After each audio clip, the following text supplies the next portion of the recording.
सकाळी मंगेश बराच उशिरा उठला.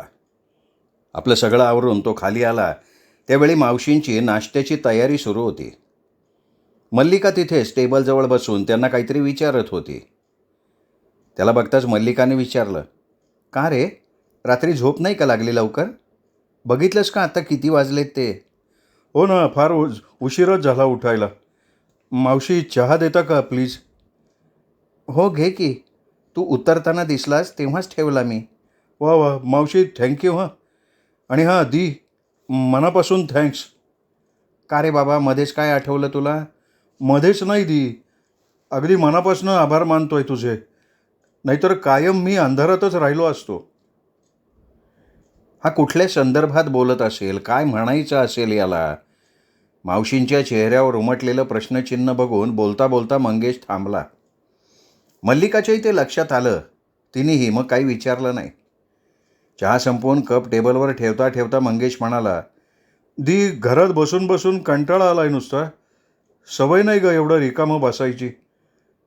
नाश्ता झाला की जरा वेळ बाग येत, नाही तर वरच्या मनोऱ्यावर चलतेस. हां, मी पण म्हणणार होते तुला, वरच जाऊया. खूप वर्ष झाली तिकडे जाऊन. खूप मस्त वाटतं रे तिथे. मन अगदी लहान होऊन जातं. जाऊया आपण. तुलाही जरा फ्रेश वाटेल. थकलेला दिसतोयस अगदी. नंतर जायला वेळही मिळणार नाही, कारण उद्यापासून 3-4 दिवस धावपळच राहणार आहे आणि नंतर लगेच निघायला लागणार. आणि पुन्हा तिकडे गेल्यावर काय? जुंपावंच लागणार कामाला गेल्या गेल्या. पुन्हा काही असा निवांतपणा मिळणार नाही. वरच्या मनोऱ्यातून आजूबाजूचा आणि नजर पोहोचेल तेवढ्या दूरवरचा सगळा परिसर छान दिसत होता. दूरवरचे डोंगर, हिरवे हिरवे मळे, लांबवर जाणारे रस्ते, मध्येच हरवलेले तर कुठे लांबच लांब जाणारे, खेळण्यातल्यासारखी दिसणारी माणसं, जनावरं, गाड्या. मन एकदम हलकं फुलकं प्रसन्न झालं ते सगळं बघून. समोरच्या आणि मागच्या मोठमोठ्या झाडांच्या फांद्याची सळसळ कानाला सुखद वाटली. दोघांच्याही मनावरचा ताण एकदम कमी झाला.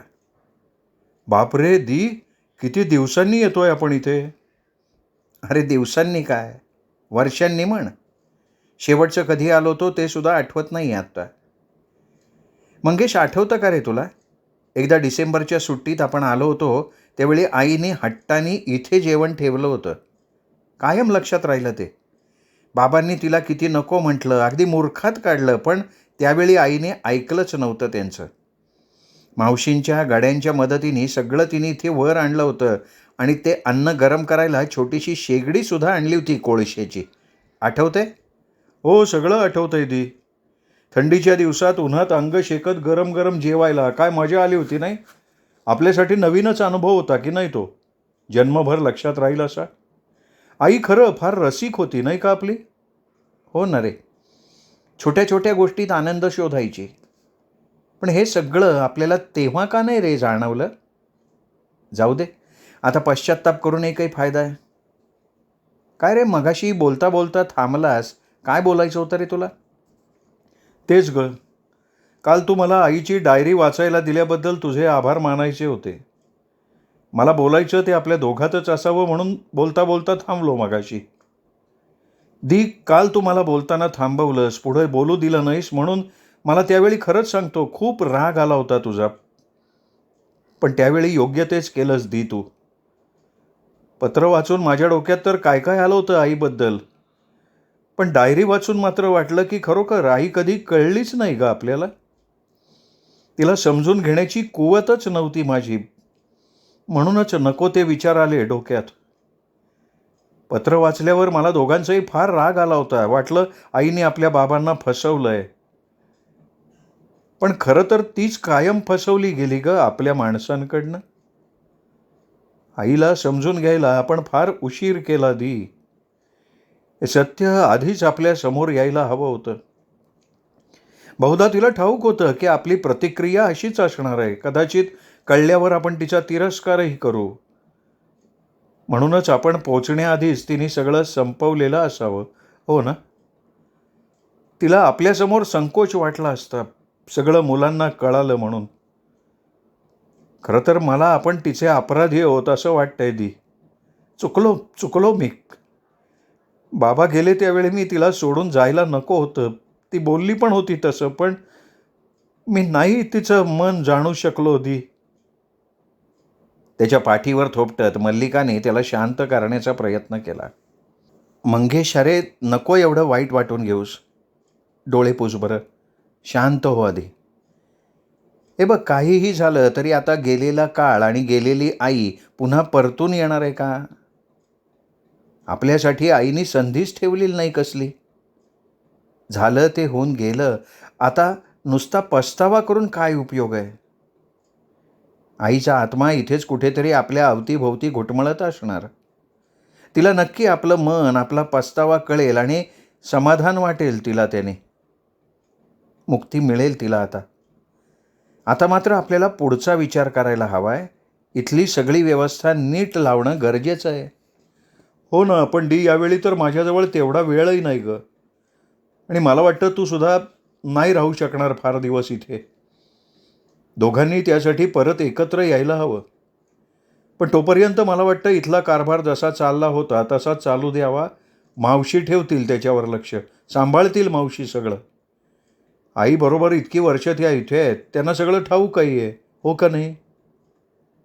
बरोबर आहे तुझं, मलाही ते पटतंय. नाहीतरी मला एवढ्यात नाही जमणार यायला.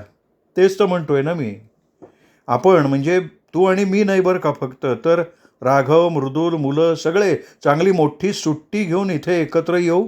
मग काय करायचं ते सगळं नीट विचार करून सगळं ठरवून टाकू. धनंजयच्या ट्रस्टची जबाबदारी पण आता आहे. काहीतरी करायला लागणारच आहे. तोवर काय करायचं याच्यावर तू विचार कर, मीही विचार करतो. हां? हो रे. उगाच घाईघाईत काहीतरी करून टाकण्यापेक्षा नीट विचारपूर्वक सगळं करायला पाहिजे. त्यासाठी भरपूर वेळ घेऊनच परत यायला लागणार आहे. आता हे 4 दिवसवारांच्या गडबडीत संपतील आणि लगेच निघायची वेळ येईल. धनंजयच्या ट्रस्टसाठी काही योजना आईने लिहून ठेवल्यात, त्यावर आधी विचार करायला हवा. चल, झालं का बोलून आता तुझं? हे बोलायलाच ना वर घेऊन आलास? हो दी, पण मस्त वाटतंय ना इथे येऊन. ताण हलका झाला बघ थोडा. आणि खरं सांगू का, आपल्यातल्या गोष्टी आपल्यातच राहाव्यात म्हणून खाली नाही बोललो मी, कारण उगाच गवगवा नको वाटतो गं. आणखी एक, उद्यापासून निघेस्तवर आपल्याला अजिबात वेळ मिळणार नाही आहे, तेव्हा इथल्या व्यवस्थेबद्दल आजच मावशींशी बोलायला हवं असं मला वाटतंय. तुला काय वाटतंय? ठीक आहे ना, आज दुपारी बोलू त्यांच्याशी. आता चल खाली, बराच वेळ झालाय. अजून आंघोळ वगैरे सुद्धा व्हायची आहे. दिवसवार सगळे व्यवस्थित पार पडले. कावळ्यांनी लगेच पिंड उचलला. सुभगाताईंची कुठलीच इच्छा राहिलेली नव्हती. सगळ्यांना त्याचं समाधान वाटलं.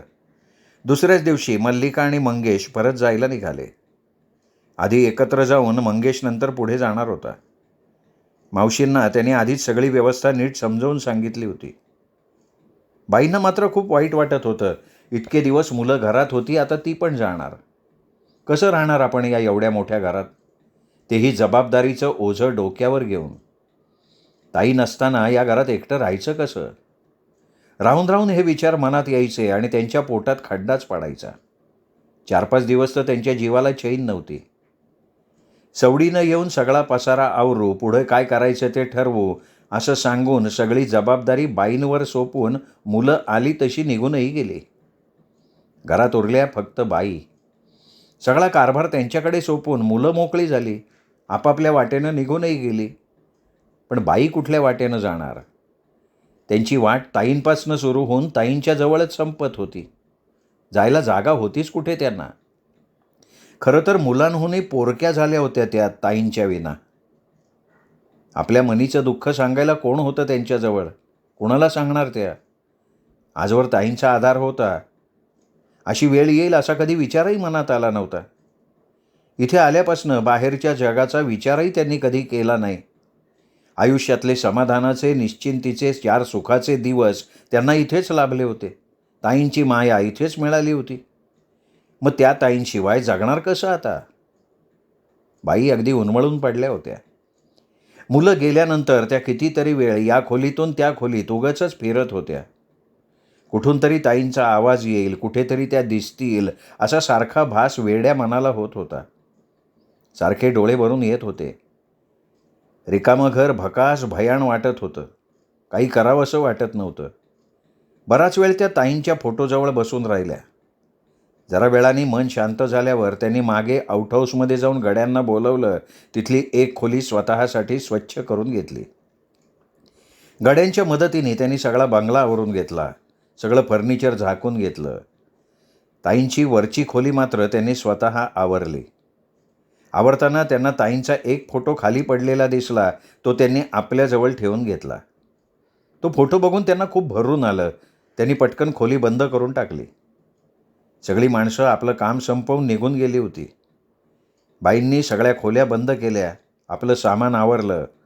जायला वळल्या तर ताईंच्या खालच्या खोलीचं दार बंद करायचं राहून गेलं होतं. बंद करायला गेल्या तर ताई त्यांना आवाज देतायत असा भास झाला. पटकन त्या आत खोलीत गेल्या. आजवर या खोलीत यायची त्यांना फारशी सवय नव्हती. क्वचितच कधीतरी त्या तिथे येत. खोलीत चौफेर बघताना त्यांना भडभडून आलं. तिथे खालीच बसल्या त्या पटकन. मनातल्या मनात त्यांनी ताई का हो मला सोडून गेलात म्हणून टाहो देखील फोडला. कितीतरी वेळ त्या तशाच रडत होत्या. पलंगाच्या काठाला डोकं टेकवून त्या किती वेळ तिथे बसल्या होत्या, जणू ताईंचा स्पर्शच अनुभवत होत्या. जरा वेळाने त्या शांत झाल्या. त्यांनी खोलीचं दार बंद केलं. बाहेर येऊन आपली बॅग उचलून त्या बाहेर आल्या. दाराला कुलूप लावलं. बंद दारावर नजर टाकली.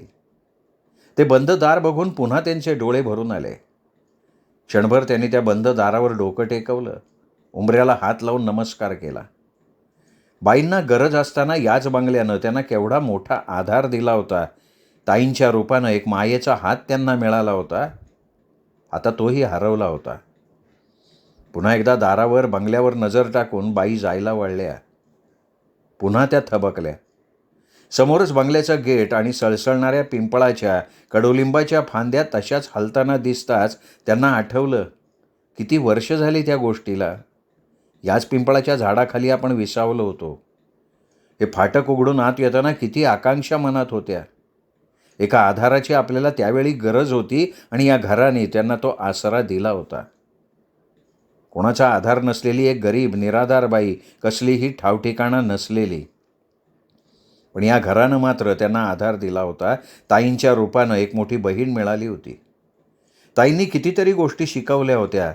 लिहायला वाचायला शिकवलं होतं. वाचनाची गोडी लावली होती. विचार करायला शिकवलं होतं. ताईंनी त्यांचं आयुष्यच बदलून टाकलं होतं. आजवर भविष्याची चिंता कधी वाटली नव्हती, पण आज अचानक बाईंना चिंता वाटायला लागली की आता पुढे काय करणार होत आपण. हा विचार कधी आलाच नव्हता आत्तापर्यंत मनात. त्या पायरीवर पटकन बसल्या. जणू त्यांच्या पायातली ताकदच संपलेली होती. पोरकेपणा आला होता त्यांना एकदम. एकदम त्यांना ताईंचे शब्द आठवले की वाऱ्यावर सोडणार नाही तुला. ताईच बोलतायत असं वाटलं त्यांना. बाईंना बरं वाटलं. सध्या तरी चिंता नाही असा विचार मनात आला आणि उठून त्यांनी आपल्या मार्गानं चालायला सुरुवात केली. श्रोते हो, ही कादंबरी इथेच संपली. तुम्ही ऐकत होतात गेले 19 दिवस सौ रेखा खराबे लिखित वादळ ही कादंबरी दीपक रेगे कथाकथन चॅनलवर. ही कादंबरी आपल्या कथाप्रेमी परिवारात नातेवाईकात शेअर करा. कादंबरीचा व्हिडिओ लाईक करा, कमेंट करा, हाईप करा. भेटूयात पुन्हा अशाच उत्तम लेखकाच्या उत्तम कादंबरीसकट.